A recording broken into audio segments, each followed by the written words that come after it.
Okay, well, let's go ahead and get started since we do have quite a bit to cover today.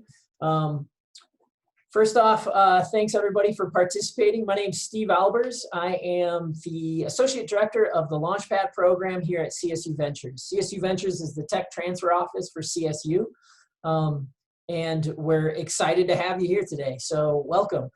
We do have two different groups with us here today. We have our CSU contingent and our CU contingent. So welcome, Buffs. I would talk a bunch of trash since I'm a double alumni of CSU, but this isn't the right platform. We all know that. Glad you guys are here. Love CU. I love your venture partners at CU Boulder program and office. We're glad to have them here. This slide, I've added all of our information. So if you're interested in learning more about Launchpad and you're a CSU inventor and you want to connect with us, here's our information. I think our website is looking good, has a lot of really slick information that'll help any of you understand sort of the basics of what we do. And don't hesitate to reach out to me directly. My email is here, stevealbers@collegestate.edu. Terry Opkenorth is our executive director here at Launchpad, and his email is here as well. So we try to be very approachable, more than willing to have a conversation about anything startups, anything tech transfer, anything tech. Both he and I have our PhDs as well. So we love talking technology. We love talking startups. Don't hesitate to reach out. The CU partners, I believe we have Sally and Colin here with us. So Sally and Colin work for venture partners at CU Boulder. They're sort of my equal and Terry's equal down there. This program is supported through a really cool grant that we got from Wells Fargo in their IN2 program. So we're really excited to be able to support this and put it on for everybody. So I want to tear through just a couple other things before we get started, and then I will stop talking, which is very exciting. Our next opportunity to engage with Launchpad is our next workshop. It's called the MAP workshop. That will be September 29th.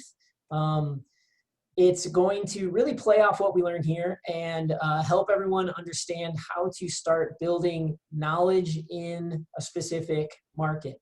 It really helps you start to understand who the players are, who your partners may be, how you're going to make it to market, how many different steps there are to making it to market with the technology and things like that. So we'll have that information up on our website. I did change the date, pushed it back a little, so those will all be updated. But it's a fun workshop. It's a really hands-on workshop. It'll be on Zoom, of course, but it's a really nice progression from this workshop to our MAP workshop. So reach out if you have any questions. I will start marketing that quite heavily here soon. So hopefully you'll see all these emails coming across your desk. CU participants, feel free to participate. We'd love to have you.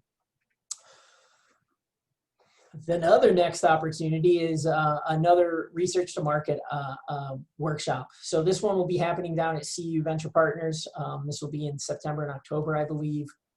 But our R2M program is a customer discovery program, starts to really lay out how you talk to people in commercial markets and really get knowledge from the commercial market, not knowledge from a academic article or a website or anything like that. The great programs. CU runs one in the fall. We run ours at CSU in the spring. So quite a dynamic 1-2 punch that we have here. It's a fun program. I get to instruct when CU runs theirs.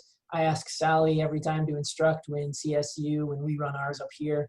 And it's very akin to the I-Corps programs that you'll see at the federal agencies, so the National Science Foundation, the Department of Energy, the National Institutes of Health, all have these customer discovery programs. We've built our own smaller version here. And so hopefully it really touches on sort of the basics of the Lean Launchpad methodology and customer discovery. So if you're interested, reach out to Sally or myself or anyone at CSU or CU, and we will connect you and see if we can get you on the list to participate. Okay, so here I am with why we're here today, the market workshop. So I just want to lay out some real basics, then I'll pass it off to Steve and Gotham and let them sort of run with things here. Often university technologies are considered platform technologies. It's usually a really slick technology that may have applications in a lot of different markets. If you try to commercialize a platform technology without understanding your markets, you're just going to get confused, and you're going to learn a lot of disparate information that doesn't really help you understand one specific market or the next. And so this is a critical piece to really address.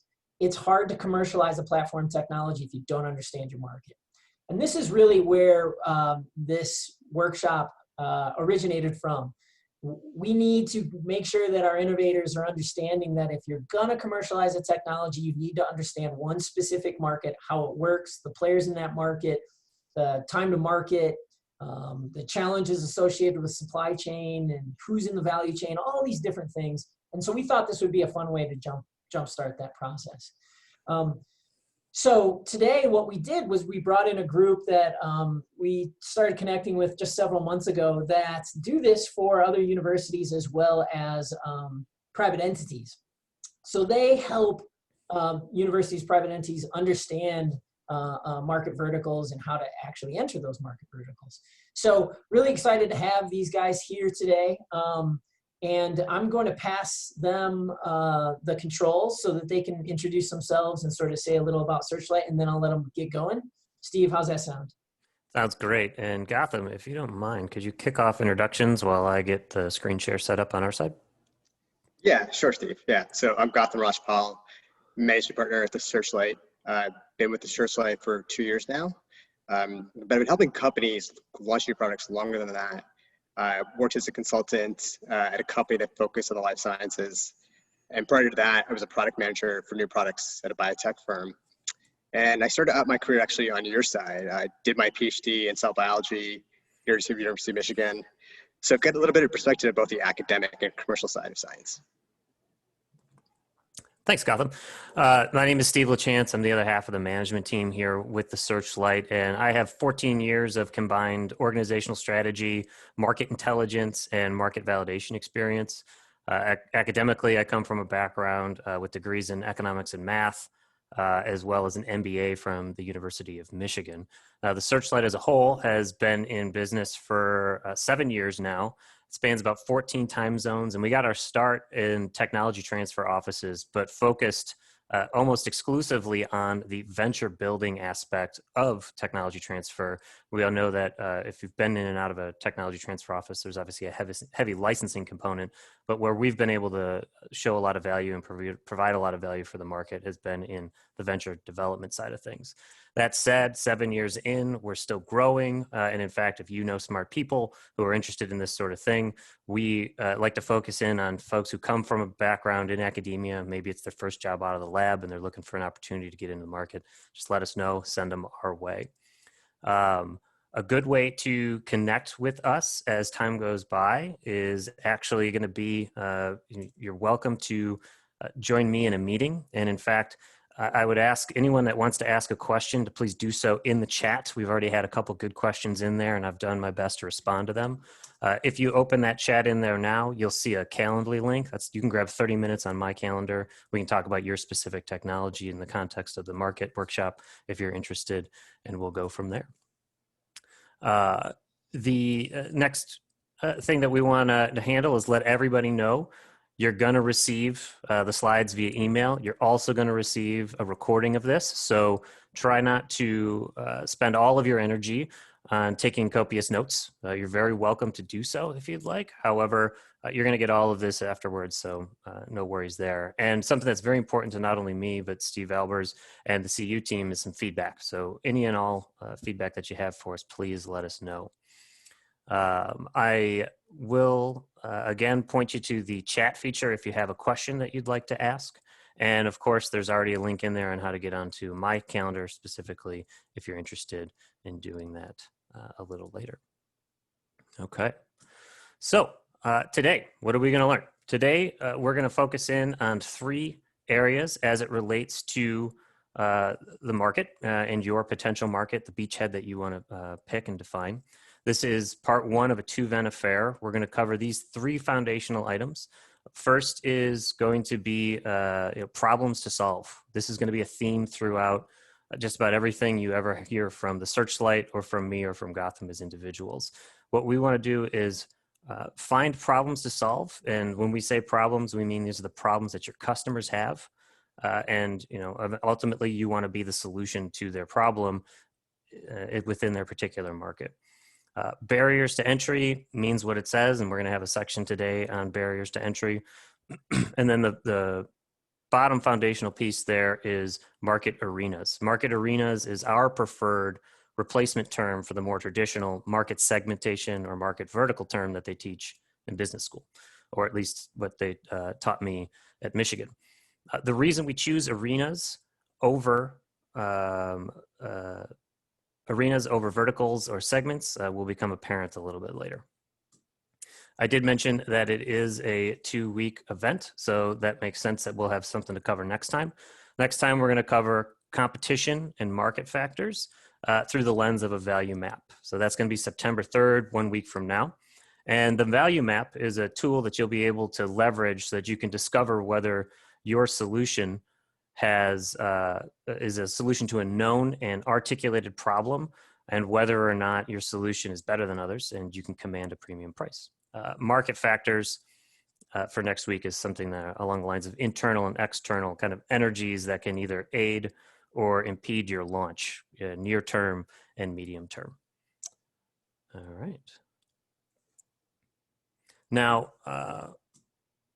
so market arenas, this is where we want to start. It's that foundational item that we just looked over a slide or two ago here. And now the difference between a market arena and a market vertical is that verticals are sort of defined by an industry that can use a lot of help, and it's one that Gotham and I have wandered into in terms of research, both secondary and primary. Gotham and the Searchlight and I have been helping push the charge that what you really want to do as it relates to segmenting a market is not going to be based on the typical demographic or psychometric measures, but rather focus more on problems to solve. Your customers have a job that they need to get done. There's a problem they need to solve, and you want to be presenting yourself and finding out which problem you can solve better than anyone else. So that's how we would define an arena. Now, what's great about this is it sort of opens up the barriers to what you could include as your potential customers. Now, you obviously don't want to try to sell anything to everyone, even something as atomic or life basic as water, isn't sold to everyone. There's particular markets and particular distribution channels, what have you. So, there's different solution domains that you're going to be a part of. And the solution domain is essentially, who you're going to be competing against. And we'll talk about competition as it relates to solutions next week, but market arenas are primarily defined by, who's got a problem to solve and what are the current solutions within that domain that you can either amplify, you can compound, or you can disrupt or replace. What they aren't, as I've mentioned, are canned industry lists. You can go look at just about any website and say, industry vertical. It sounds great, but that doesn't really help you understand who you're going to be competing against, or quite frankly, who your customers are going to be.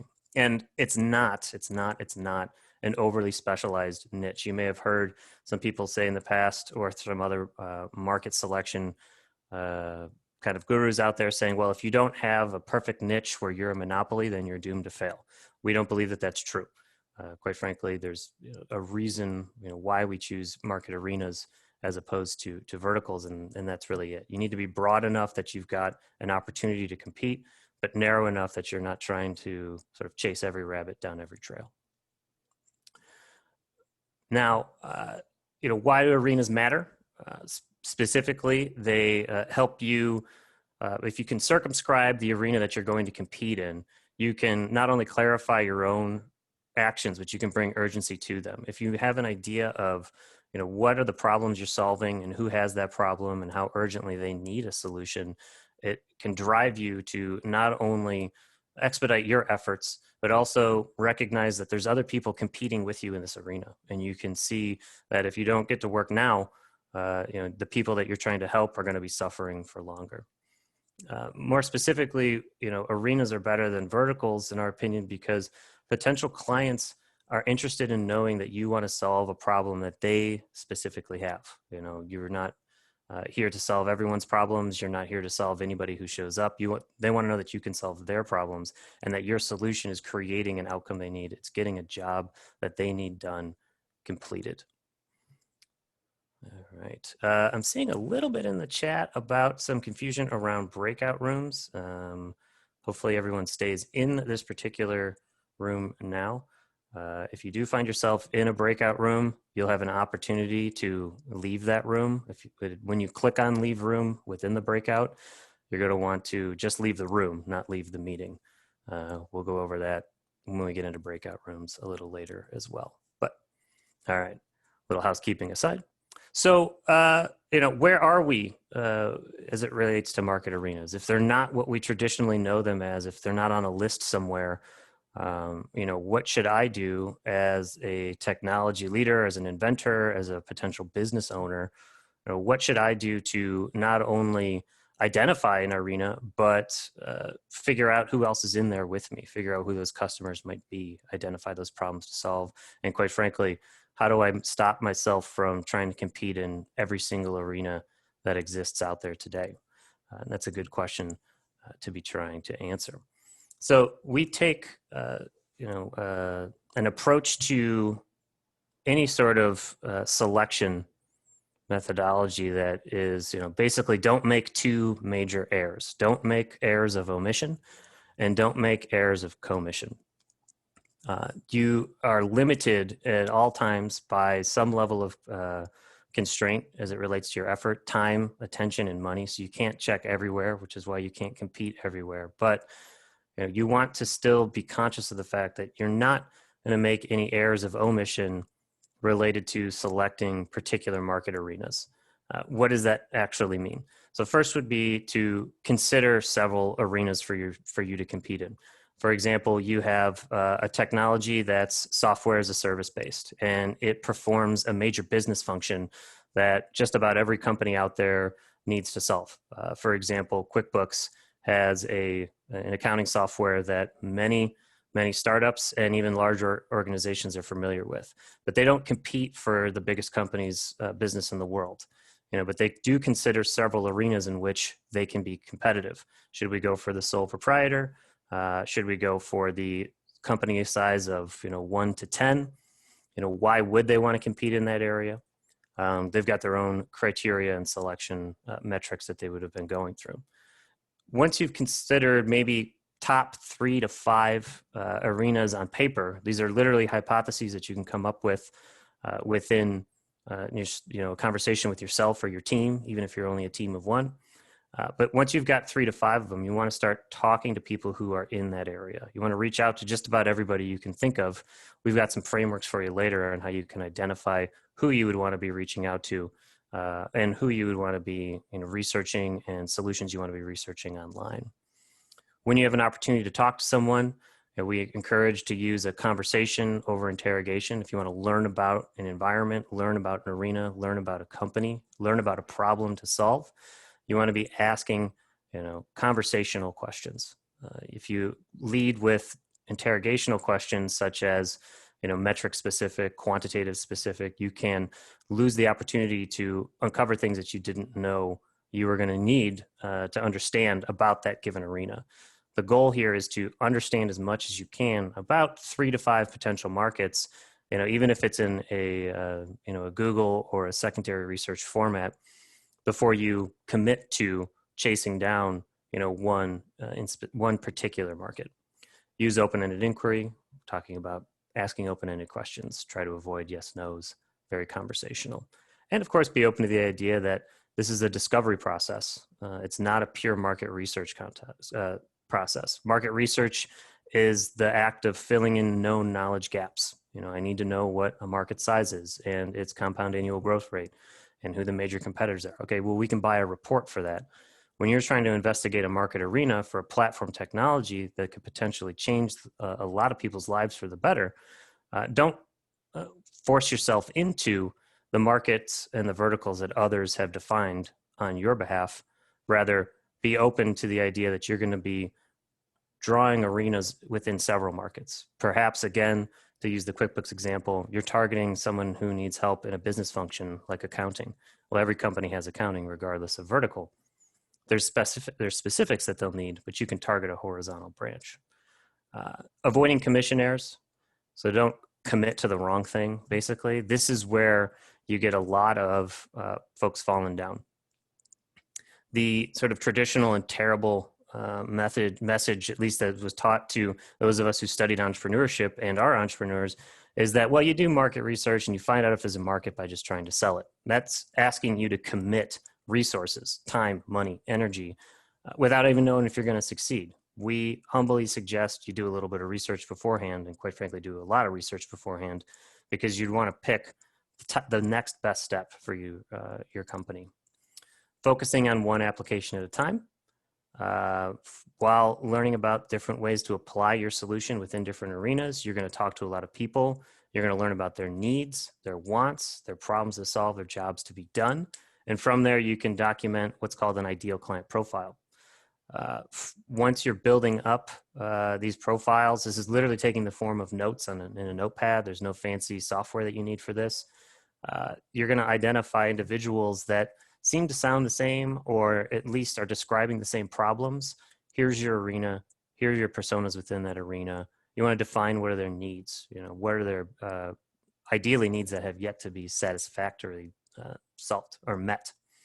And if you're an ongoing company, we have to stress this for folks, our clients of ours that are going concerns. You can't just only focus on new clients. You want to be balancing current and new clients. This is very, very critical for growing companies. Typically, there's a desire to save the current client that you have when you're a small company, because that one piece of revenue is your lifeblood. We would ask you to focus on looking for new clients outside of the current market vertical, but within the same arena. We're solving accounting practices for a sole proprietor that owns a design studio. Well, there may be a 1 to 3 person company who is either a bigger design studio or has another services oriented business that you might be able to help, as a single example on one sort of business function. So we've described a little bit about what an arena is, right? And how you might be able to consider several of them and how you would approach them. You know, we're probably as a group is right up at the beginning here, which is consider several arenas. But in order to do so, we need to go back to the phrase I've mentioned several times in the last 15, 20 minutes here is, you know, problems to solve, jobs to be done. And very quickly now, I'm going to throw up some objectives for us as it relates to our breakout sessions. We're going to do a quick how-to so that you're not totally floundering. And then after the breakout session, which lasts maybe about 10 to 15 minutes on your own, well, in the groups, we're going to come back and we'll ask some group to share sort of what they've discovered, what they've uncovered, how they may have reframed what they thought into something new. So we're going to move into a breakout session, as I mentioned. Your goal is to think about the solution that you've already created, the technology that you have, and reframe it into the terms of what job are you doing and what problem are you solving for your customer. That's already kind of a lot to get done. In fact, if you can get everything done in 10 minutes on your own, let alone in a noisy breakout room, you're a superstar. But if you're building this list of jobs to be done, you're going to want to start ranking them based on the relative importance to the customer. What does that actually mean? What does that actually look like? We like to do things in sort of a systemic problem or a beachhead specific problem. You don't need to get into the details of this necessarily now, but if you're reviewing this presentation later, or you're clicking through the slides after we've sent them to you and you want a worksheet to help you out on this, here's what you're going to want to focus on. There's a job to be done. In this case, we've got 7 listed on here. They create a gain, they alleviate a pain, they have an outcome. We're not going to get to metric or direction yet, but basically start with sort of what job needs to be done, what problem needs to be solved, at least what problems your solution purports to solve, and a quick 3-slice rank here. Is this a critical must-have problem to solve, or is this a more important or nice to have, something that we can get by without? Now, this is better, in our opinion, than simply picking a vertical and assuming they all have the same needs, because now you've got an opportunity to really focus in on the individual tasks that your customers are trying to get done and how your solution is going to be helping them do that. I'm going to ask you to jump over into your breakout rooms. I believe you've likely all been given an invite to join one. And those who are leading breakout sessions, it is currently 2:27. We're right on time. If we could be back in the main room by 2:37, and then we'll all likely be settled by 37 after the hour, 12:37 there in Colorado. Then we'll likely be settled and ready to do a brief recap on what we've all discussed. Thanks. See you guys in the breakout rooms. Oh, Yeah, sorry, Steve. I've assigned almost everybody to breakout rooms. I've asked a couple people if they're part of CEU or CSU. So I haven't assigned 4 individuals. Take a look at your chats so I can figure out who is where. And ML, I don't know who you want to be with, if it's CU or CSU, so I can't give you an invite until I know. Okay, so let's jump into our different rooms, and we'll go and work in those. So excellent. Steve, I just want to call to your attention. Amy would like a re-invite, and Kathleen also would like, or Kate would also like an invite. I think you can just, if you click on breakout rooms at the bottom in the it's like tabs. the Zoom tray, yes, where Yeah, you would the have tray. your mute and your participants. There's a breakout rooms button you can click. All right. It's a good thing we built in a couple minutes to get this situated. I'm going to jump into the CU breakout room, just in case there's any folks in there waiting for us. Yeah, Gotham will be in CSU, and I will go right now. Okay, hey everyone. Hope you're in the right room. This is the CSU breakout room. It looks like I know a lot of you guys, so we should be in the right place. Good. If you're working with a team member here and they're not in the same room, I would definitely just pick up the phone and call, if you'd like to actually talk to them while you're working on this. Let's see, I believe Gotham should be joining us here. I'm here. He's here already. All right. I'm in one of the squares, in the Hollywood squares. So. Any comments, questions, directives for the group? No, I would say, let me first ask everyone, are you guys clear about what needs to be done? How you would define a job to be done?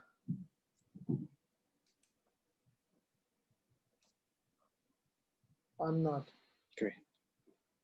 Okay. You're not. Okay, got it.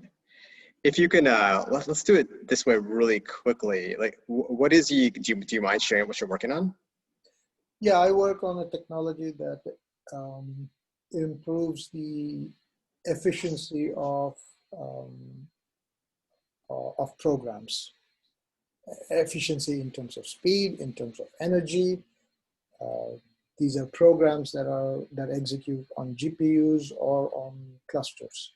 So that's the technology that we have. Okay, so it improves software program speed and all that. Okay, got it. So if you were going to describe specifically the problem you're trying to solve, what would it be? If you were to put that in 3 sentences. The problem I'm trying to solve that problem is basically finding people who can benefit from our technology. The technical problem that we solve is we use mathematical optimization methods to transform the programs so that they run more efficiently. But that's our technical problem. What I'm seeking out of this is how can this help potential clients? Right. And if you were, Steve, do you want to jump in? Do you want me? Yeah, I was just going to say, Sanjay, okay, so I think you started uncovering some of the things that we're really focused on here in that comment, right? Is who would you be selling this product to, and how would they leverage it in a specific market? So are you talking about giant server farms or companies who are selling individual gaming computers to customers, right? And so starting to try to figure out how those different customers have different problems and the ways that your technology would solve that is going to be important, right? For you to help really understand how to categorize the different, what we're calling market arenas here, right? Gotham, am I on point here? Yeah, I think that's about right. And Sanjay, I would say, like, what do you think the customer, what is their pain? Like, what are they, when we say job to be done, what are they trying to accomplish? Like, what are they trying to? Typically trying to do some, very large data analytics problem. They're trying to learn from their, run standard learning algorithms, figuring out what their data, what are the models behind their data. So that's typically the kinds of programs that they execute. Is that Right. Is that specific enough? And they run on, like Steve said, possibly server farms, but very often on company-wide shared clusters. And they're also looking to reasonably equitably and efficiently use a shared cluster. Okay, got it. So, I mean, functionally, they're trying to share these clusters. So in terms of in terms of they're getting this, okay, that's one thing. But what are they trying to accomplish in terms of what is the issue that they're facing right now that your software would potentially Their solve? programs either don't run fast enough, or they don't run efficiently enough in the sense that they may be paying a very large energy bill for running their programs. Oh, okay. Okay, got it. All right. So I think that's what you're trying to do right now, is to figure out what are the jobs to be done, and it looks like the jobs could be getting this done, getting this done with lower energy costs, getting this in faster. Those are things that you want to write down. And I know it sounds very simple, but it's one of those things you start to write it down, and then you start to prioritize, and then you start to figure out what customer segments might have those issues. Yeah. So if I can throw in sort of my own experience from my own startup, is that, I run an algae company that turns algae into pigments, right? And so we can sell into different market arenas. So inks, right? So we can sell into the inks market. There's different markets within that ink, right? And so the market arena of inks. What about plastics? So how we color plastics. And there's different values for different things. So if a plastic manufacturer wants to use a black, they can't recycle that plastic because it's so darn hard for all the technologies to identify what type of plastic it is when there's black pigment in it. So when they're looking for a black pigment, they're looking for something that will allow them to say, yes, my black plastic is recyclable. That's not the same with ink, right? Ink is sort of, is it eco-friendly? Does it tell a story? And it's very different for different market arenas. And I, as a company, need to say, okay, so what's the value of each? Why would I be focusing on one market compared to the other, right? Very different needs that the customer is trying to solve. But at the same point in time, it's the same product that goes into those different markets, right? So I'm selling a black pigment to ink manufacturers. I'm selling a black pigment to plastic manufacturers. Very different attributes that are important to each one of those. And so this is what we're really trying to get you guys to think about, right? Is what are the different customers that may be interested in your technology, and why are they interested, right? What are the jobs they're trying to do, the solutions that they, the problems they need solutions to.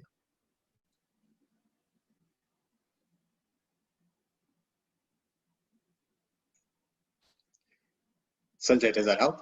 Yes, it helps a lot. So I'm sort of, in the breakout session, the goal is for me to come up with sort of these simplified lists of what our potential client needs? Is that sort of the combined task for each one of us? Correct. Yeah. Okay. Yes, it does help. Yeah, so I'll pick on just for a second because we're going to jump back in, but Jay Ham. So Jay, you have a technology that monitors water usage, right? Well, golf courses have a very different need than potentially municipalities, right? And so while their needs may be similar, they may rank them differently, right? So I imagine one of the needs of a municipality is to tell people they're using a technology like this, right? Where the golf courses don't, they like telling people they're using cutting edge technology, but that's not the game, right? The utilities may want full automation where, from your earlier customer discovery, the golf courses don't want that. The managers want to be able to play with the amount of water that's going on all the different parts. And so automation is actually a pretty low problem for the golf course managers, while for the municipalities, it may be one of the highest things. So you may have to develop the technology to communicate with all of the sprinkler heads, where for golf courses, you only want it to communicate with the, what they call it, the superintendent, right? And so that's the way that we need to start thinking, is different verticals have different needs, and different needs have different solutions. And where does your technology, your product attribute list actually fit? So we are out of time. We need to jump back into the main room. So everybody in the lower right-hand corner, there's a leave room button. Go ahead and click on that. It'll ask you to just leave the breakout room. Do not leave the meeting. Leave the breakout room, that bottom blue button. Click on that and we'll jump back in. All right. Gotham, I'll stay here to make sure everybody's out.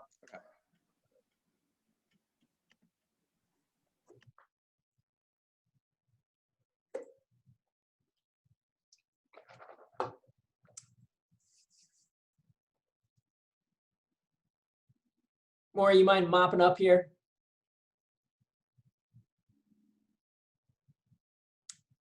Brad, get out of here. Get out of here, Brad.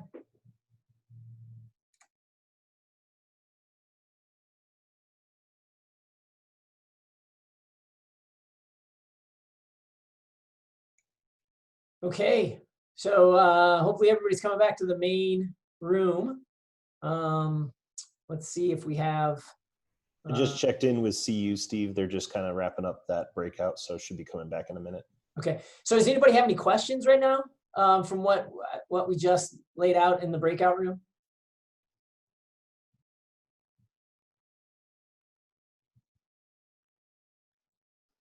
Nope. Good, good, good. There is a question. It's like, what is a vertical? That was Youssef. What we mean by vertical, typically it's usually a broad terminology, but it's talking about basically just the industry type. Typically, like you can say, computers is a vertical. You can say automobiles is a vertical. So it's a kind of another terminology for an industry type. Yeah, so ink and plastics, right? So within ink, there's different verticals within ink industry, right? So we got inkjet, we have screen print, we have flexo, and they're all different. So inkjet really needs different attributes, product attributes, than say flexographic ink. And so understanding how you sort of chop up your market into those little pieces allow you to sort of be more strategic on how you approach them, who you're going to talk to, what the thing looks like, market looks like. So while we're just trying to burn some time, inkjet, the whole process of making an inkjet ink and putting it into a cartridge and putting it into an actual printer is mostly owned by 1 to maybe 2 companies. So think HP, right? They're making the ink, they're packing their HP cartridges, they're selling you the cartridge itself, and you're putting it into an HP machine. Well, that's not the same for, say, flexographic ink. So when you get an Amazon box and it's got printing on the outside, Amazon doesn't do that, right? They outsource that. And so the people who print it actually outsource to buy the ink. and the people who are buying the ink outsource to buy the pigment. And it's not sort of all connected. And so you can see how different these two verticals are. And it's really important to know, because if you're going to try to walk up to HP and say, hey, take a bet on this really nascent technology, they're probably going to say no, because they have most of the market. They do almost all of the things. They can do all these things, where within some of these other ink types, we have a much better opportunity to move into the market, because there's really small groups that are trying to get more market share competing with other groups in that very fractionated market. And so that stuff's really important to start thinking about, because if you're going to commercialize a technology, you have to do strategic. Just like Steve was saying earlier, startups are almost always resource limited. It's something you almost never find in a startup, that it's really well resourced, right? So it's either team, it's either funding, it's technology. Something's wrong and everybody's scrapping. And so how do you actually enter those markets? It's important to understand that they're different, because if you try to just say ink is ink, and you sell to inkjet as well as Flexo, as well as offset, as well as screen print, you're just going to lose the game, and you're going to lose the game horribly. And so this stuff's really important. And I think that's why we're talking about it here, right? Different customers, different problems. Did Steve jump back in yet? Doesn't look like. I can go check in if you'd like. Yeah.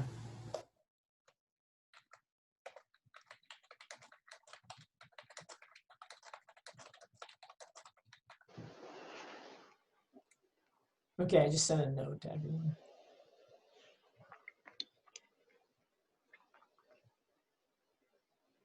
Gotham, you have any other comments to add there? I think that's good. Yeah, I know it's one of those. One of the things that's a little bit difficult to do this at this point is that you're thinking about potentially multiple customer segments. So your technology can probably solve a lot of different jobs, and you're trying to figure out the jobs that are important to the most important customer segments. So I think at this point, it's okay to have like a list and then dwindle it down later.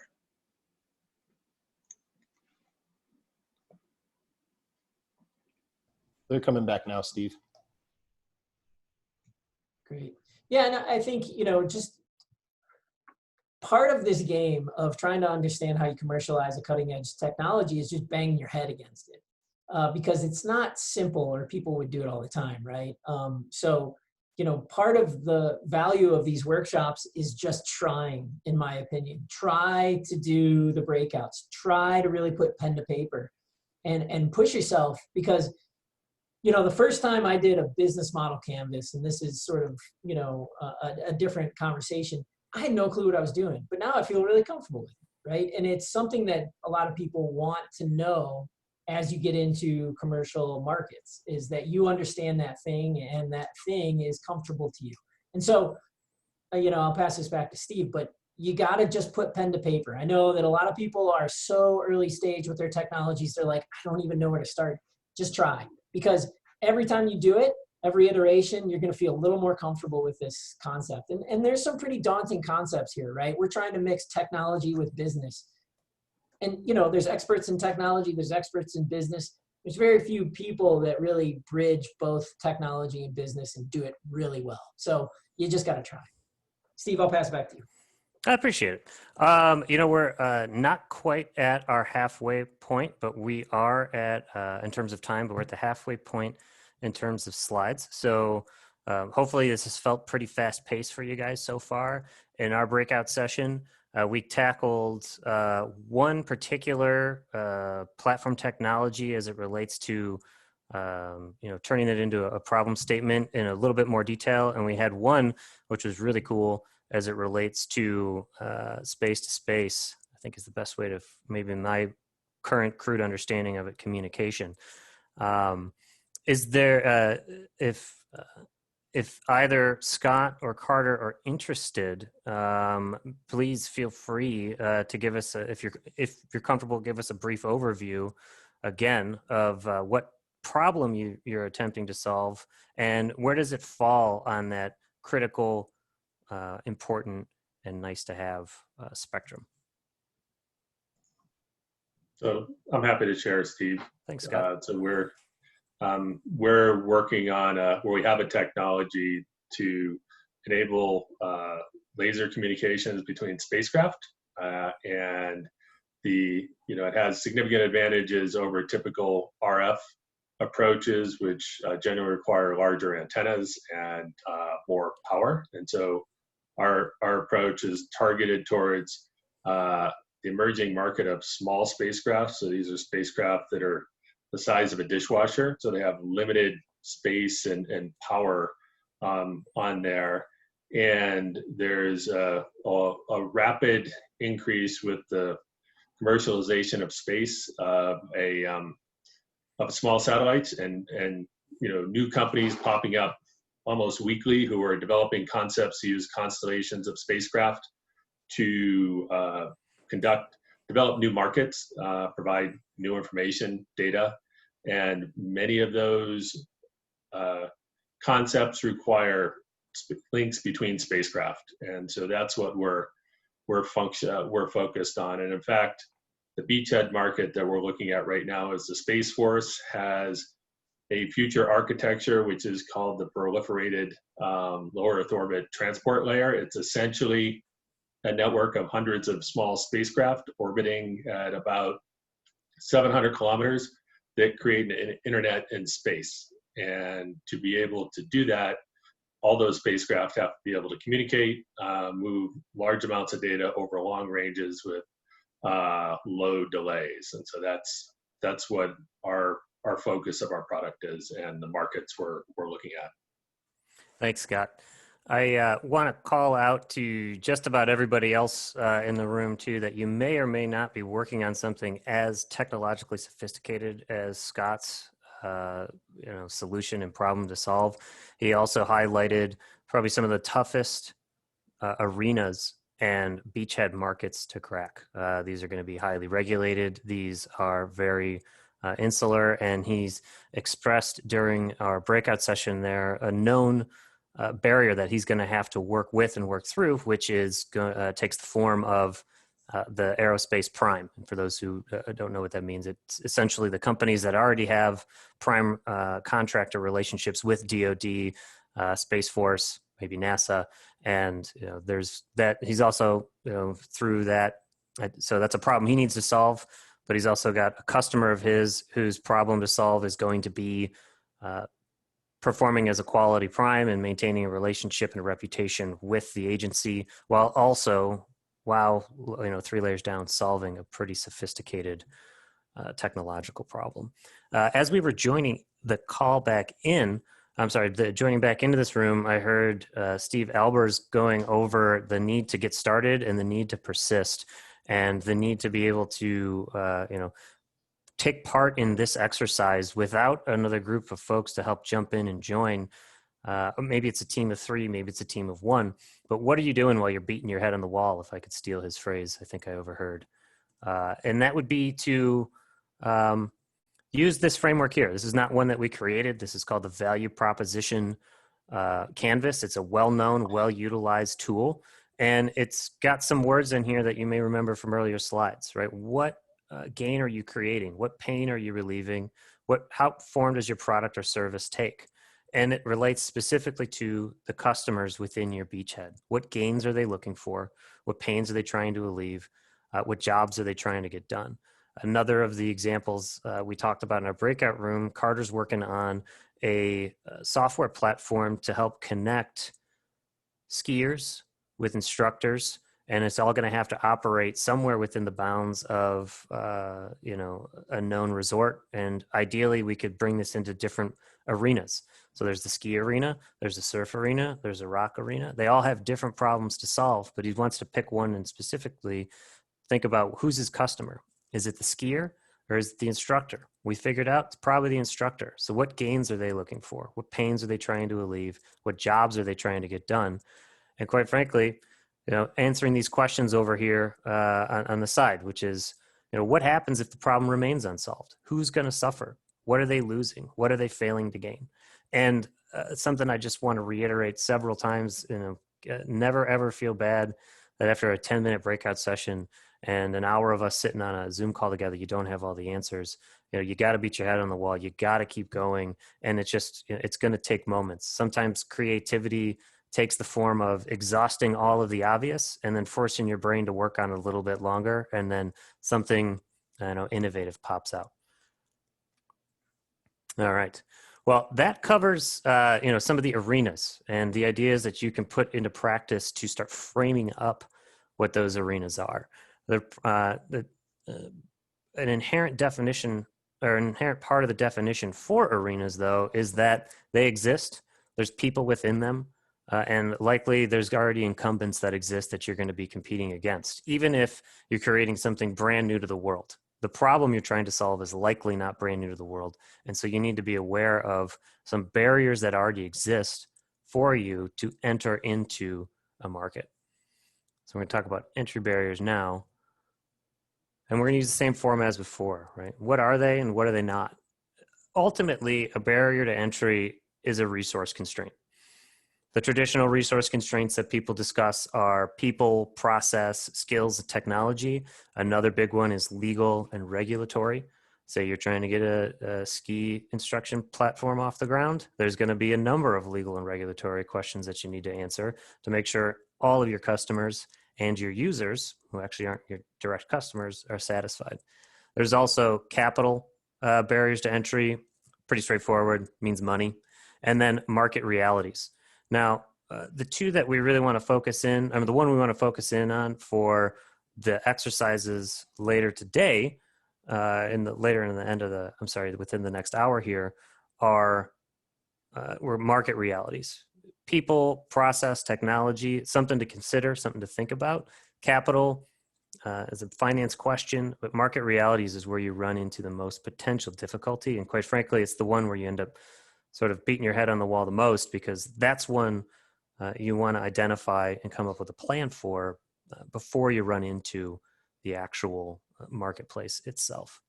Something that you need to be aware of and keep at the front of your mind is that just because there's a barrier, it doesn't mean you can't overcome it. They're not everywhere. They're not going to completely stop you from, they're not omnipresent, right? And this last comment here, they're not entirely artificial. What that means is that there are some very real forces of nature, market reality barriers to entries that you're going to have to overcome. Not all of them are going to be thrown up by the incumbents within your arena. Some of them are going to be naturally created by the customers, by those whose lives you're trying to improve within that market arena. We'll get into the details of that in 2 slides. But now that we know what they are and what they aren't, the next question is, of course, why does it matter? Again, we want to consider these barriers to entry as nothing but a problem to solve. Whereas before, we're solving problems for the customer, getting a job done for them. In this instance, we're solving our own problem. And knowing that that barrier exists gives you the opportunity to understand its nuances and its scale. Its nuances and its scale. How big is it? How complicated is it? Is this a 20-foot wall that's impossible to climb and impossible to go under? Or is it a short fence that you can easily hop? Or is it one you can ignore and move around? The point here, though, is that there's innovation as it relates to technologies. There's innovation as it relates to access. There's innovations as it relates to just straight up business model. Are you going to be approaching the market with a access solution, right? So let's think about a company that you may have heard of in the news called Robinhood. Robinhood is a financial services app, actually. It exists almost entirely on a phone. And the problems that they decided to go after was the cost to set up, the cost to execute, and the cost to manage financial transactions. Now, a lot of those costs were set by the incumbents. Some of those costs were set by regulatory officers, the SEC, FINRA. Basically, they made it so that not just anybody could open up and start trading highly volatile, highly risk financial instruments, but Robinhood found a way to play within the bounds of the law and create new access, new markets, minimum transaction fees, minimum account balances. They really democratized and opened up and targeted an arena and a competition set that no one had really considered before, which was the non-consumption customer segment. That's something that we're going to cover deeply, or a little bit more deeply next week. But it's an example of multiple regulatory, capital, and technology barriers that they were able to overcome.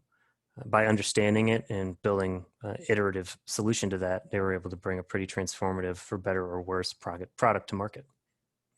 So why do they matter? Because they're in your way, and what you're trying to do is help people. And if you can get over those, all the better. So what do? First thing we need to do is identify internal and external barriers to entry. Internal ones ultimately are things that we want to discuss because these are constraints, right? And if you have it within your company, within yourself, to overcome something, if you're no longer constrained by that, then it's a pretty straightforward path. You can overcome it or go around it. But think about the internal and external barriers that you face. And you do so by asking yourself the question, well, where am I? Where is my company weak? And that's not a bad thing to know. Quite frankly, I'm the Searchlight in general. Right? We don't have any programmers or software engineers on staff.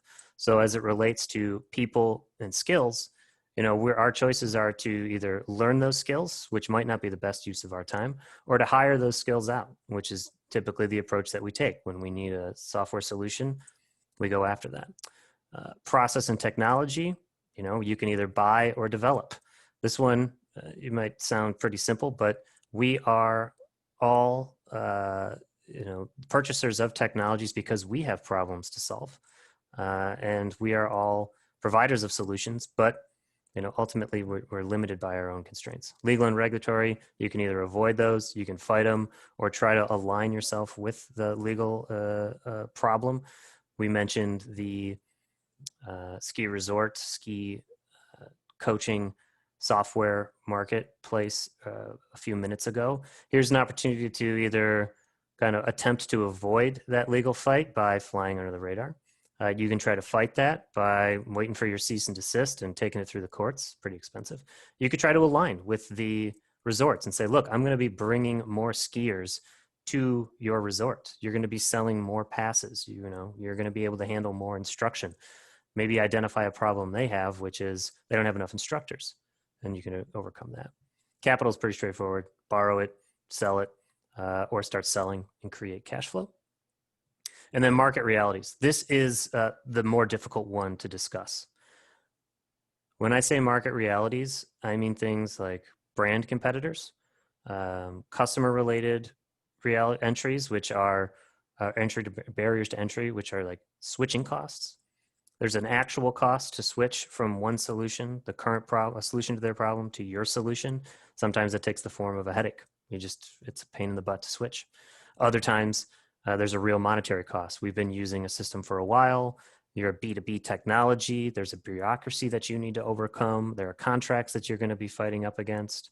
And then there's also the problem of unarticulated needs in the market. You might have a solution to a problem that people have, but they don't know that they have it. Well, how are you going to overcome that specific barrier, which is educating the people you're trying to help that they have a problem? One old but useful example is some time ago, I think it was late 19th century, early 20th century, there was a problem where doctors weren't washing their hands between patients, and it was leading to a high death toll, especially among mothers. And this was a situation where someone came up with a solution, which is pretty straightforward to us now: wash your hands in between patients. But no one else in the medical community knew that that was a need. It was completely unarticulated. This particular doctor, correct though he was that you need to wash hands in between patients, was ostracized. He failed to convince the market that they had a need that he was able to solve for them for free, and ultimately died penniless in an asylum of sorts. So, that's a barrier that cost him everything. You want to certainly avoid that wherever possible, recognize and address areas where there's barriers, or if there's no barrier for that particular market, because in this case, the barrier was actually an arrogance among his contemporaries, go somewhere else where they have the same problem, but that barrier doesn't exist. They are willing to listen. Yeah, hey, Steve, if I could jump in just for a sec. Sure. I think, this is a great slide because it really helps you start to understand the complexities of getting into a market. And this needs to be built on all the other information that we've already talked about. You have to put the lens of there's different market arenas on when you look at this data, when you look at this slide, because different market arenas, different entry barriers. And that's so important that if you're trying to look at multiple market arenas at the same time and answer the information on this slide, you're going to be lost. And so you guys I really just want to hit home the fact that we're stacking things here, right? You got to start to understand the markets, what the problems are in the markets, to really be able to address them in the future. So. Exactly. And to be very clear, and I'll give you 3 concise examples here. These arena-specific barriers are even more challenging, than general barriers to entry, because all barriers to entry, by their definition, favor the incumbent, and you are not the incumbent. You're building a venture around this. So if you're in the electronic space, so you want to sell iPhones, or a competitor against that, you're competing against production and logistics scale. Apple, every other smartphone entity out there, they can produce and deliver their product at a far greater scale than you can, which means you're going to have to find a way to overcome that. If you're in the life sciences, you're going to need FDA approval, and you're going to need a sales team that can get into whichever niche of the healthcare system that you're going to make your sales, wherever those problems are that you're trying to solve. If you're in something a little more low tech, but an area of the world that I was in for years and years, say you're in building or road materials, the actual barrier to entry there is trust. People need to know that, no one's going to be the first to put your product on their brand new building. So you got to have trust. You've got to have regulation that supports you, and you've got to have specification within an engineer's models so that they know how to sketch up your new product or your new material or your new solution into their blueprints. So very good point, Steve. I appreciate you saying that. Having just outlined all the challenges to this, we're actually going to jump into our next breakout session, which is conducting a self-assessment of the barriers to entry that you're facing right now in your current state, not 10 years from now when you're up and running, but right now, as nascent as your ideas are or as developed as your company is. We're going to be doing a quick self-assessment similar to the other rooms. Could be quiet while you listen to the rest of us chat, or you could jump in right at the beginning and we can help you work through what different barriers you're going to be addressing based on your particular platform technology. How we're going to do that in terms of actual kind of instruction, focus here on identifying, 2 internal, 2 external barriers. External is highlighted there because in terms of conversation, we're likely going to be talking about external. It's a little easier to share a conversation with that external focused, external derived barriers. And, this needs to be as best as you can circumscribed or put within the arena of consideration that you have. And then together we can all brainstorm potential paths to overcome those barriers. Now, in addition to it being an external barrier, it'd be great to focus in on that real difficult one, which is market realities. So in order to do this, we're going to need to know what your platform technology is, what arena you're thinking about getting into, and we'll start with one market reality barrier that you might want to share with the group. And then as a team, we'll come up with a couple solutions that we think might help for that and go from there. I do believe jumping back into the breakout room session is as easy as they mentioned, holding your mouse over your Zoom bar, and under the more option, you should see join breakout room. And then you'll be able to see the breakout room you're assigned to, and you can join it. I would ask that we do that now. And given the little bit of time that we have, based on moving at a pretty good clip here, let's say we're going to come back to the main room here in, let's call it 15 minutes or 21 minutes after the hour. Sound good? Great. Yeah, All sounds right. good. So everybody go ahead and jump into your rooms, and we'll go from there. See you soon.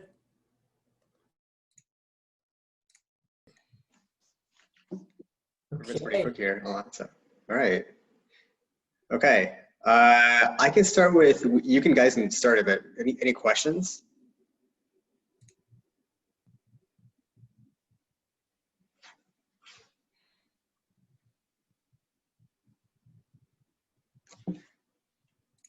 Can we, maybe one question would be, if we're going into a market that's quite young or immature or really hasn't formed, but is coalescing, and what are some thoughts around that on the external side if you're trying to identify some barriers to entry in a market that's not fully formed? Ours being, for example, the soil carbon economy. So it's partially formed, but not fully formed. Just some thoughts on that, on barriers to entry. Yeah, it's a good point, right? I mean, the actual like specific vertical you're talking about may not be formed, but there's other competitors. Like think about like what's the current technology? What is the current workaround right now? And so I would say, like, if you think about it that way, if that could be a barrier, like it's essentially not, you could say it's non-consumption at this point. Like you're essentially trying to create a new niche from something that doesn't exist. That by itself is a barrier. Okay. Yeah, so if I could share, maybe I'll just jump in and share a little about one of the arenas that we work in, right? People are interested in the non-toxic components of our inks, right? And you can tell that there's different groups that care about this, right? So Amazon's not too worried about how toxic their ink is. First off, because they use so little of it. Second off, no one's eating their boxes on a daily basis, right? But if you think of like a great example of a cardboard that's printed, Tetra Pak. So there's a company called Tetra Pak that packs all of the liquids for long-term sort of shelf storage. So think of the milk that sits on shelves, right? That has long storage times. They have to demonstrate that the ink they use on those boxes can, one, be safe for food contact, even though they're not on the inside of the box, right? There's got to be the ability for them to say, well, if it migrates across the box, then it has to be safe for food contact. And the other thing is, and we only found this out about looking at the market reality there, is the way those boxes are made is they print the box and then they shove it in hydrogen peroxide, really high concentration of hydrogen peroxide to sterilize the box. And then they form it and fill it. And so there's two real market realities here about entering that arena, right? Is that it's got to be non-toxic and it has to be able to deal with a very extreme environment. And so that was just really something very interesting that we found out about that market for food contact inks, where however they're printed, that really is an external barrier. So I just thought I'd add that because it's kind of an interesting story too.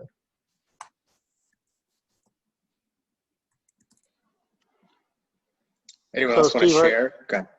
So Steve, are you going to want us everybody to go through and sort of just talk about our situation and what we think some of the barriers are and so forth? Yeah, I mean, I think it's a good opportunity to try to do it. So, Jeff, if you'd like to jump in, that would be great. All right, I'll start. So platform technology is basically a airflow and filtration system for environments like classrooms and restaurants where you're trying to get more people in a smaller amount of space during the COVID-19 sort of pandemic. And obviously there's a duration to that. And so we anticipate that there will likely be restaurants, for example, that may want this even after the pandemic, just as part of their marketing ploy towards customers. And so, in terms of the vertical or the arena, you should say, obviously, we think that restaurants might be the first because most critical. The 770,000 restaurants in the United States have lost $120 billion in the first 3 months of pandemic, and they're all going to be, most of them are not going to be profitable for the rest of the year. So, that's the market now, and the sort of the subsections of that. We're thinking, you could go fast casual, you could go fast food. We're thinking high-end restaurants and then you could also segment it versus owner-operated versus franchising, and we're not quite sure there which of those two we might segment first and work on. Internal issues is, in my opinion, some great mechanical engineers, one of which has demonstrated over and over that he can take a technology to market and do it quickly and successfully. But nobody right now on the team has the fire in their belly to go start a company. Okay, and that's a barrier, right? It's an internal barrier in my mind. Jeff, what do you think the market realities of trying to work in the restaurant industry are? What are the things that are going to sort of, if you solved all these other problems, what would keep you from entering that market, regardless if you had enough people and enough money in the right? I think the legal and regulatory sort of barriers related to sort of demonstrating conclusively that you can, triple the number of people in a certain amount of square footage is going to be sort of pretty difficult to do. Yeah. Right. Yeah, I think, just thinking about this and spitballing, tell me if I'm wrong, but, you may be able to segment the market, the arenas, because of market realities, say with access to cash for these companies, right? So maybe small restaurants you're never going to get into right now because they're taking it on the chin so bad, right? And they have no money to do any retrofits. So, Yep. I think those are really interesting in terms of just sort of the realities in the market where, as you jump into this market and really try to assess what restaurants are capable and really interested in doing, maybe it only is chain restaurants that say, hey, we change our HVACs every 8 years and that's pretty fast compared to everybody else. So yeah, maybe there's an opportunity there when all these other small restaurants may have no ability to buy anything like that, where they're like, we can barely pay ourselves. So I think that's an interesting one that, as you try to segment, it's going to be a real challenge. Yeah. So, in terms of external barriers, I think that the fact that nothing like this exists today is, as mentioned by your colleague, is certainly one of those, and there's lots of other external barriers as well. I mean, we could go on for hours because this is really interesting, but, is it the fact that it would be invisible, that it would fit within an HVAC system that would be an actual barrier to entry? When people are saying, hey, the only reason people are going to come in here is because I have a giant fan in the corner and it says this makes this environment like it's outside, and thus, I have to have really good marketing material for something like this. And if you can't provide it, I won't use it. Those are all things that I think are really interesting that you'll never get until you actually start looking at the market and really understanding the market, right? Yeah, and I don't want to sort of go down a rat hole of this particular technology, but the general idea is to sort of integrate it into tables so that there's airflow into the path of where people are breathing from filtered air all the time, but it's very, very subtle and minimally noticeable. That's sort of the general idea is you have a $100 device that somehow or other gets integrated into tables and there's airflow into the regions where people, anyway, that's all, again, part of the whole sort of customer discovery process and figuring out sort of what people, would actually want or like or need, both as the restaurant owners and as the customers using them. Well, that's really helpful. Anyone else like to share?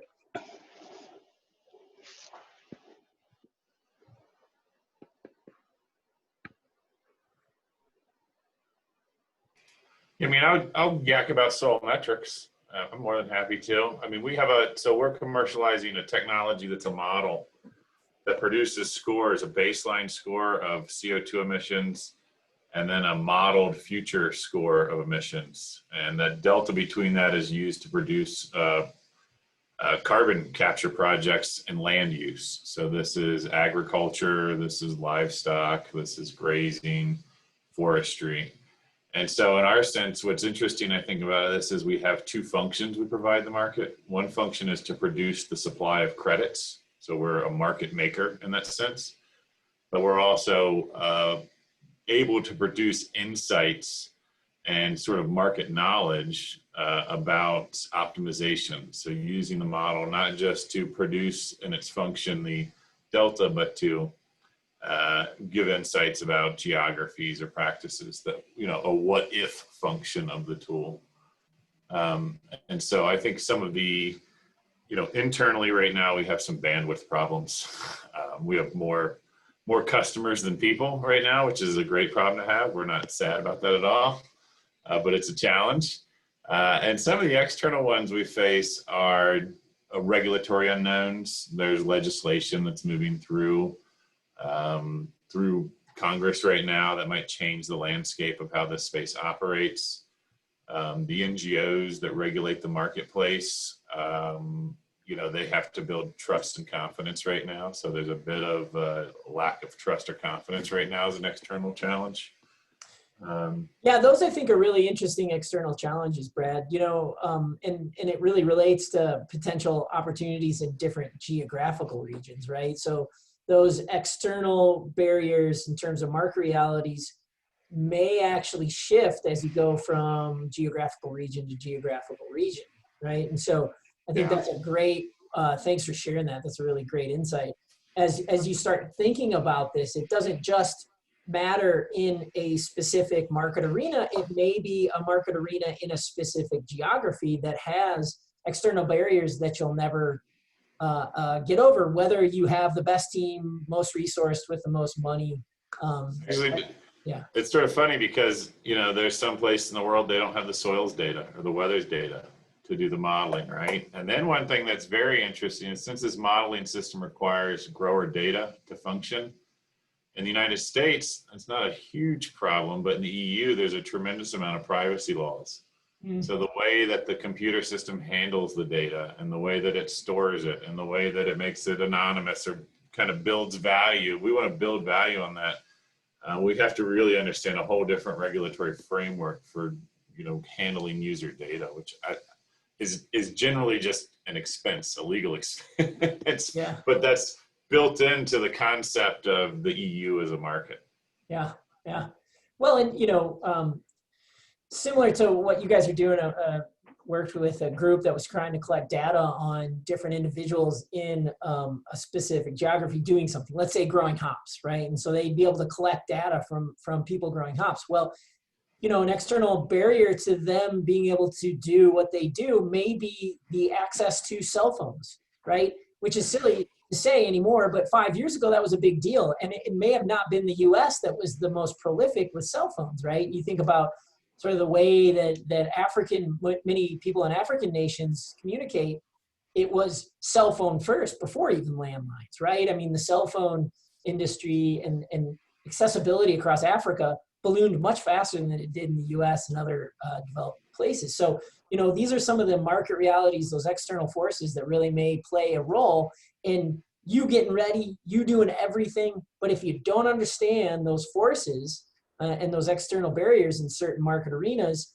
no matter what you do, you're never going to make it. And so I think that's where this is a really fun conversation because, as scientists, we all love to do hard stuff. Well, these are the hard questions, right? Is can you get all your ducks in a row as you try to move into markets and be agile enough to jump into the right market at the right time for the right reasons? And that's, what we're really trying to get done here. So, Brad, thanks for sharing. That was awesome. Yeah, my pleasure.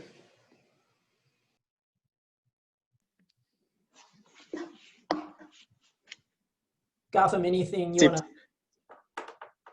I was gonna say we're close to the end of the hour, but I think these are great discussions because Brad's bringing up like how do you get into picking the beachhead market? You're talking about all these barriers that exist. You're essentially trying to pick where the niche is. Where are the least barriers? I mean, that's one criteria, but you can keep segmenting, and where you have like a niche that is kind of maybe really small to begin with, but that's where you start. You find a place to start, and then from there you grow. And I think that's what you need to be thinking about. You're thinking really big, but you really need to go small as much as you can, and then think about how to grow that.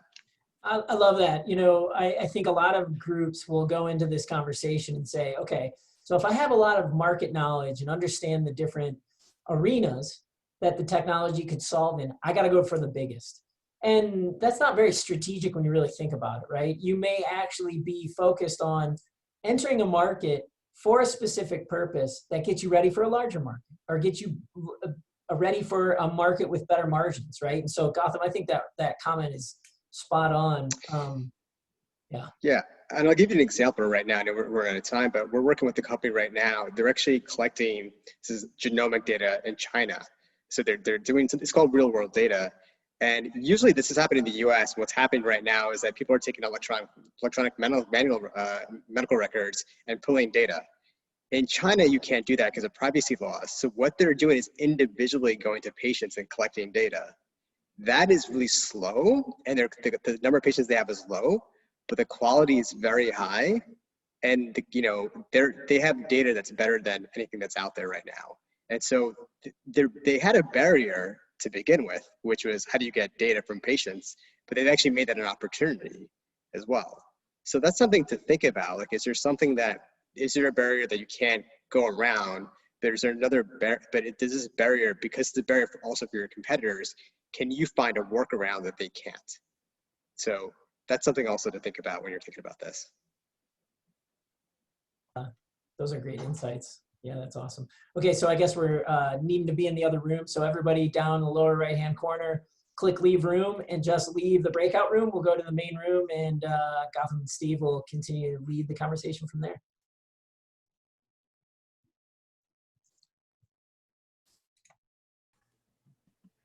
Hey, everybody. How was the CSU breakout room, Steve? Oh, silence. Nobody bet. wanted to say a word. I'm joking. Yeah, no, it was great. Yeah, we had some really good conversations. Any jump out that you'd like to share, recap, or cajole someone into sharing against their will? Let's see. Jeff, you wanna talk a little about what we were talking about? Are you there, Jeff Moos? Sure, I'm here. Yeah, we were just talking about some of the platform technologies around providing filtered air to occupants of enclosed spaces without using masks, like at tables at restaurants or classrooms at universities. So you could essentially, pack more people into the same space and have them feel comfortable. Some of the internal barriers we identified were, well, back up, I would say our sort of the market or the arena we talked about was probably restaurants, and that's a very broad topic. So we sort of segmented down to probably large franchise sort of as opposed to owner operated, and also those that might have access to capital to retrofit some of their restaurants with the technology and the individual tables. Internal barriers, in our case, we have three really brilliant engineers with lots of cool ideas, but not a real fire in their belly to commercialize the technology themselves. So that's an internal barrier. We also talked about sort of another sort of legal regulatory barrier around could you quantify, how clean the air is? Can you verify that taking off your masks and packing more people together, but actually retain the safety that's required and those sorts of things. So those are a few of the things we talked about, and I'm already learning a lot as we go through this. Thanks for sharing. Were there any thoughts around, you mentioned in there capital requirements. A customer might need an access to capital. What about, one, can you share any further thoughts on what kind of level of capital might be required in terms of how to set a system up? Or rather are there internal capital needs that you might want to address, and any thought on, or we can open up the discussion on how we might be able to help solve that problem. Sure. Well, obviously that it's kind of a new concept. We have a few embodiments we prototyped at one of the labs at CSU, but there's no capital sort of internal to sort of try to build those. We feel like, into real prototypes, we think customer discovery should come first, obviously. I think 2 or 3 of us have all gone through this before in prior lives and realized that customer discovery is more important than prototyping at this point. And then what was the other, in terms of capital requirements, sort of right now we're sort of thinking that, price point, or just kind of very spitballing, but around, $50 to $100 per table, retrofitted with the technology underneath somehow or other. That's installed cost, might be an acceptable price point. In terms of, we don't have any COGS or anything of that nature, sort of, the technology or the systems we've been using in the past for our prototyping have all been sort of commercial off the shelf technology. But in some conversations with architects and some local restaurant owners tied to one of the large foundations here in town, we sort of have thought about a price point of around $100 or so per table as being something. In terms of details beyond that, in terms of capital needs, we haven't gone any further.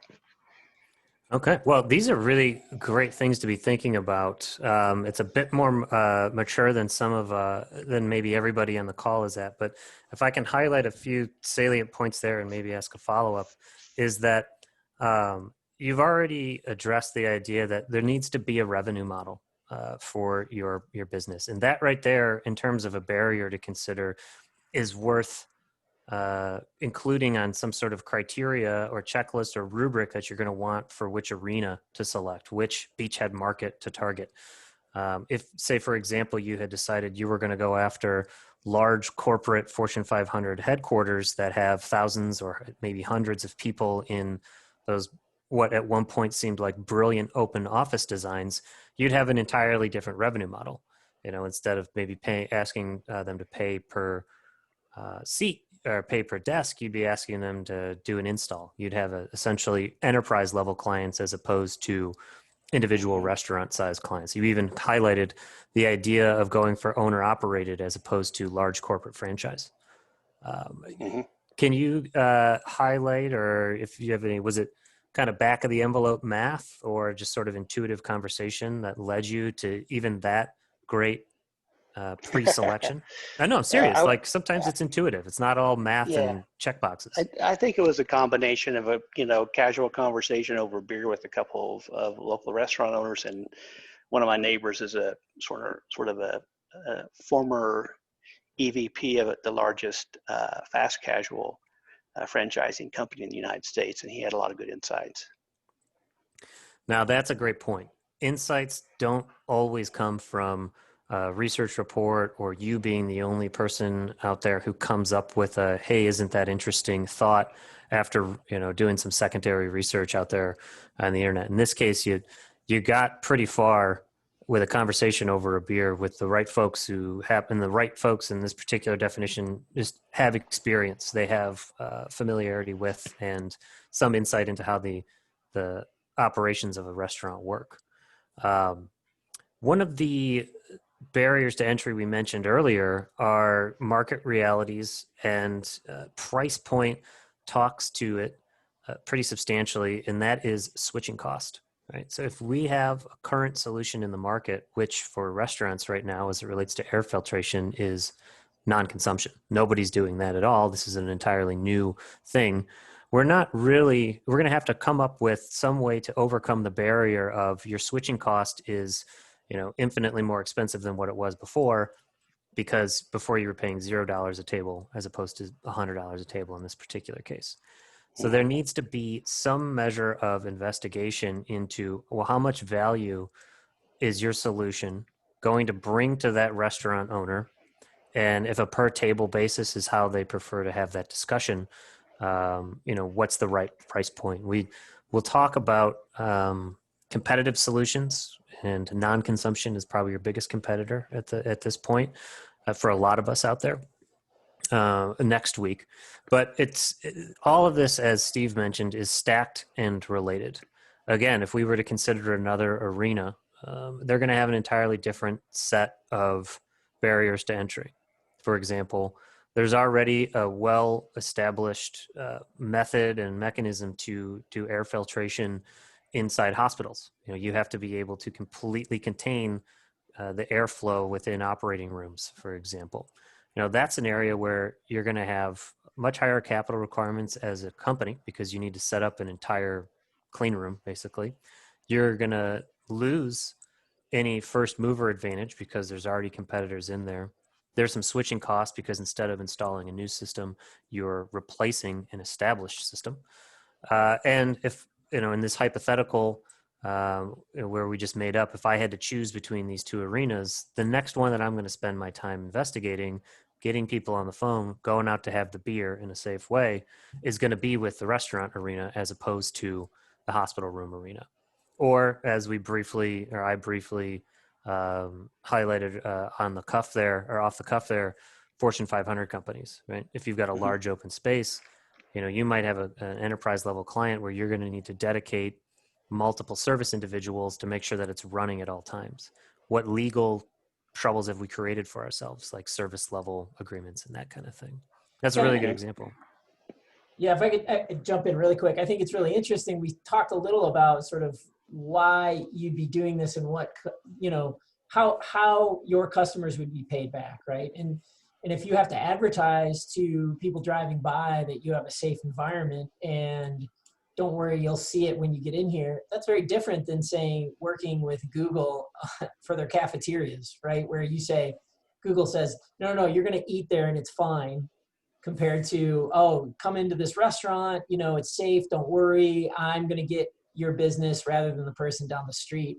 And so even those nuanced components, right? You start looking at arenas and there can be very different players within that arenas that just have different barriers to entry, right? And so you start getting down these rabbit holes and they're actually quite interesting because it starts to pinpoint, right? You start to sharpen the tip of the spear.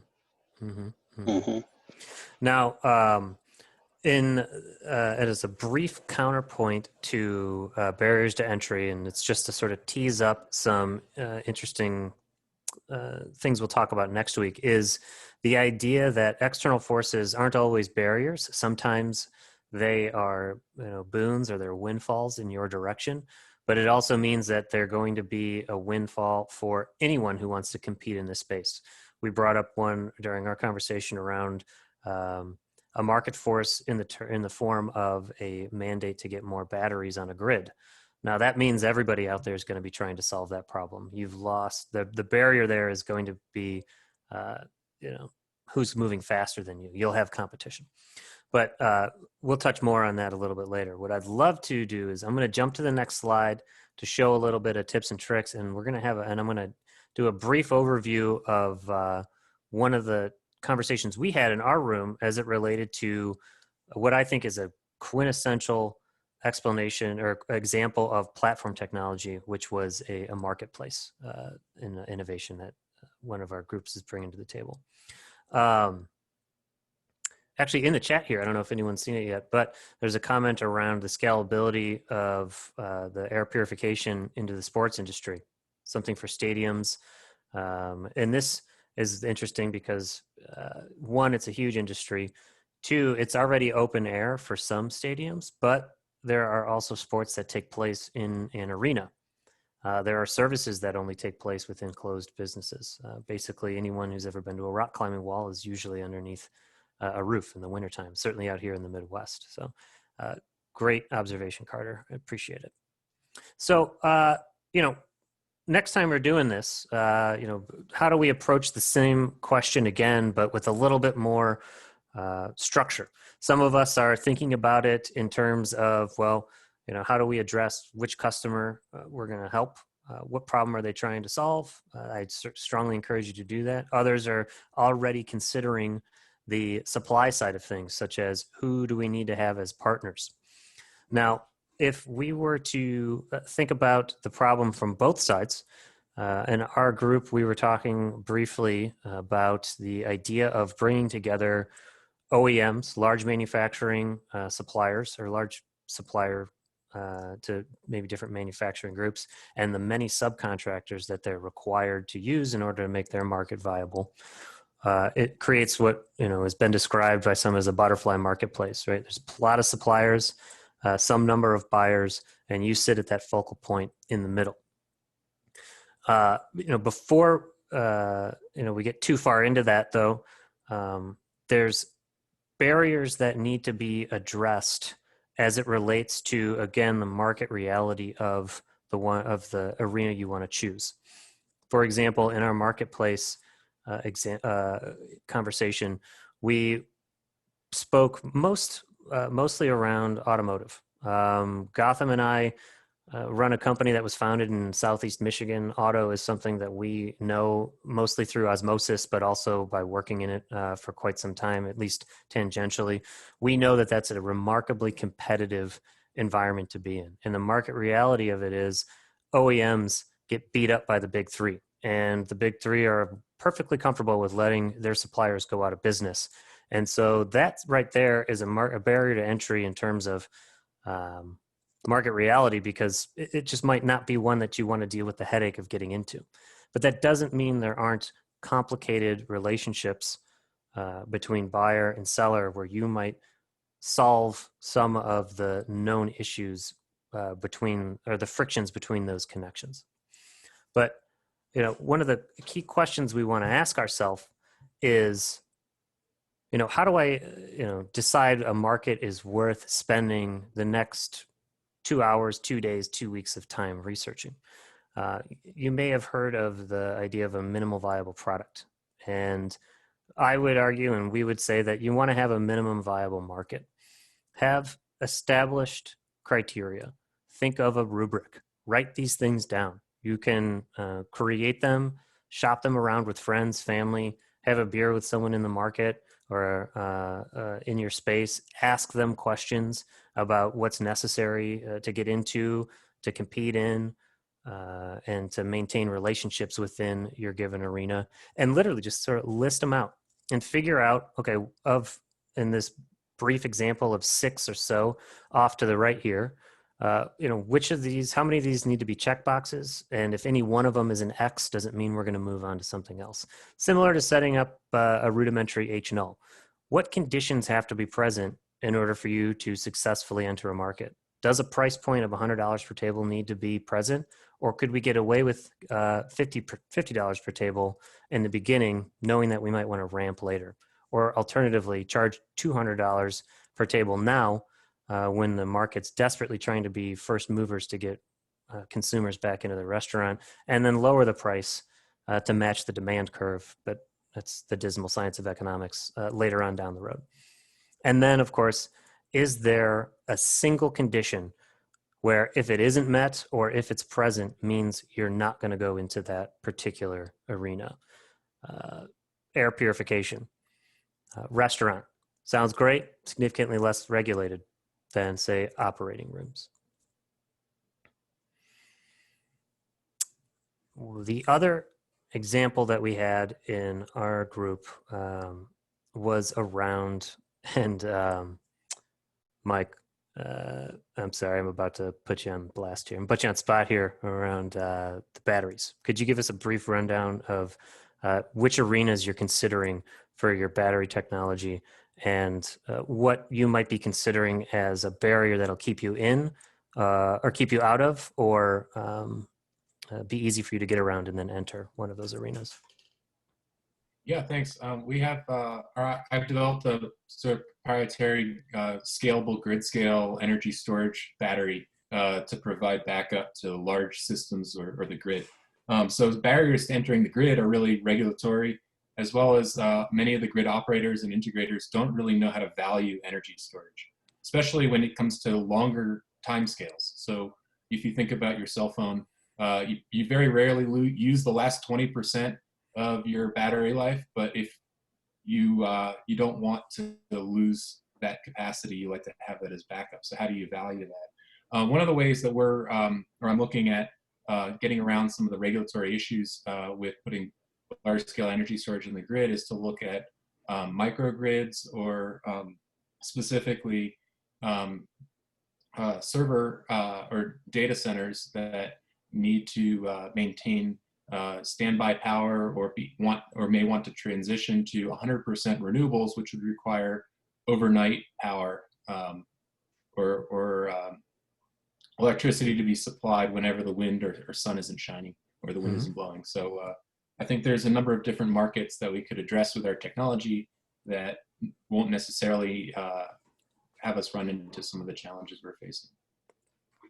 Thank you for sharing. One of the ideas that came out of Michael sharing this in our breakout session was the idea of, okay, well, if regulatory constraints are of a major concern, certainly as it relates to grid, multi-state grids or even microgrids, there's going to be some level of regulation because you're providing a utility, a necessary function for people to survive. It's essentially a mandate that people have access to it. But he mentioned server farms and data centers.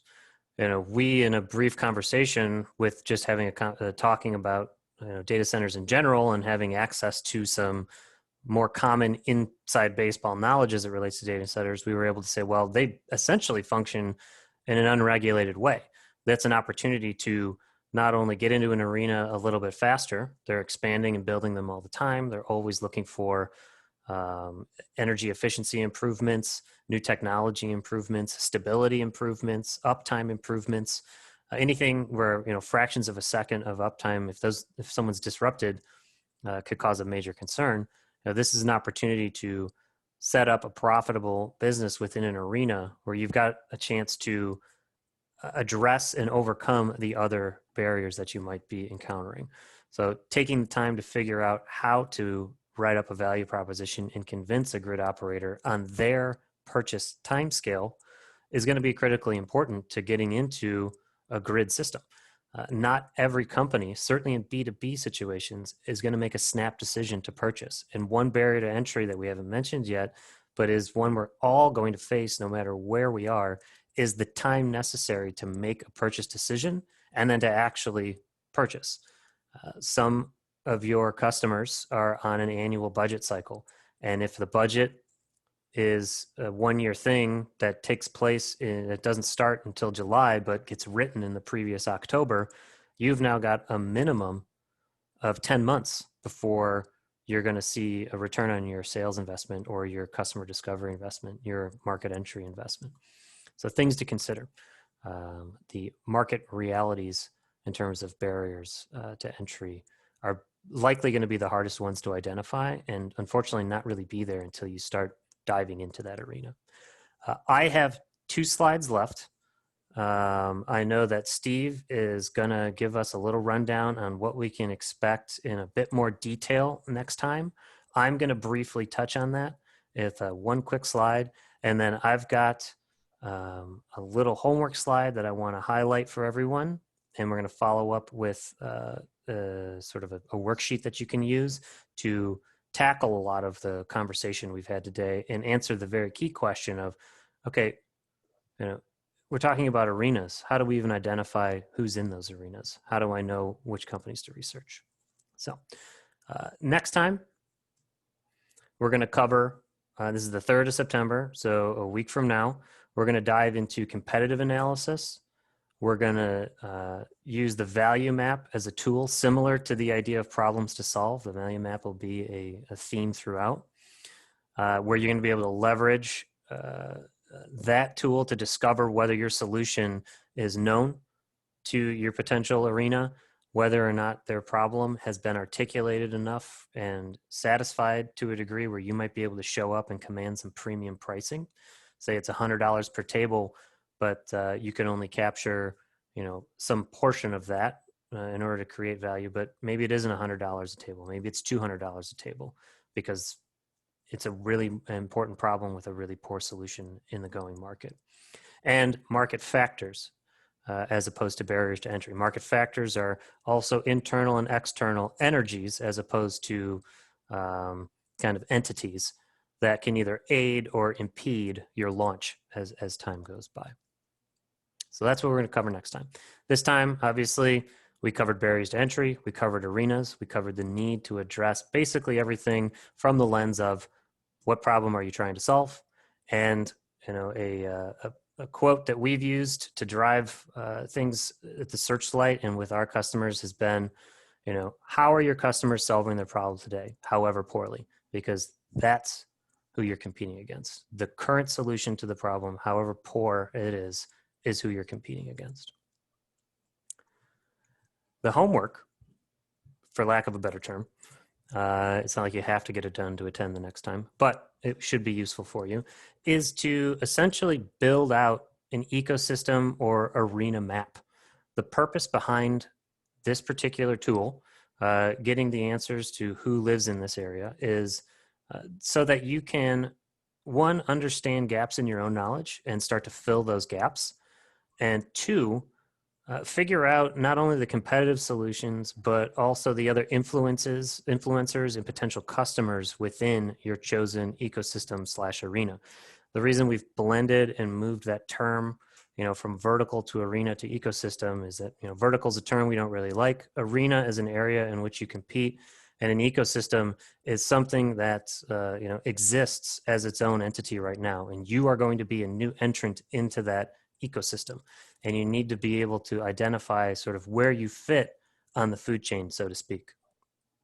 Each ecosystem has, your core business, that's you, your partnerships and customers, potential new customers. There's going to be suppliers that you rely on. Competitors are going to have their own suppliers. Are you going to be buying from the same people? How does that affect your business? And then wrapping around every ecosystem are influencers. Influencers take the form of consultants, other competition, investors. Maybe you've got an idea to sell your product 3 years from now, 5 years from now, or your company, I should say. There's going to be government regulators at different levels, industry associations who impact your customers' decision thought process, as well as your suppliers, as well as maybe your own, and labor, whether it takes the form of a union, maybe it takes the form of a disunion area. If, for example, if you've got an idea that relies on something like Uber, they rely on contractors. Obviously, not a great example given the fact that California is forcing them to make some changes, but these are areas that you need to be able to be aware of and speak to.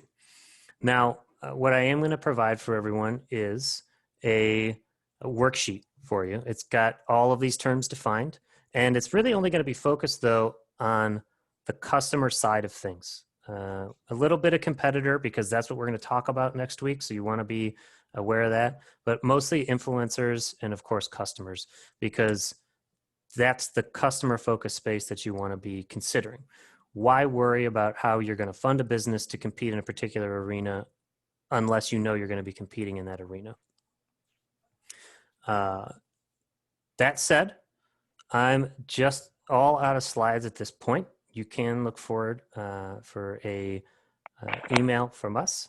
And Steve, I'm going to ask you to grab the con back from me, or I can just stop sharing and take us home.